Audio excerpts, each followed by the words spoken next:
ఆమేన్. చెప్ప గట్టిగా హల్లెలూయా. దోషములను క్షమించువాడాయన, నీ సంకటములన్నిటినీ కుదుర్చువాడు.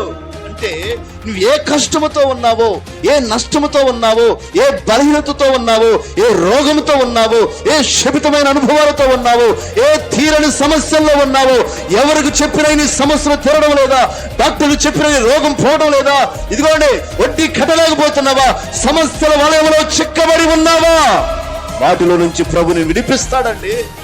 ఆమె కారణం ఏంటంటే ఆయన నిన్ను క్షమించువాడు.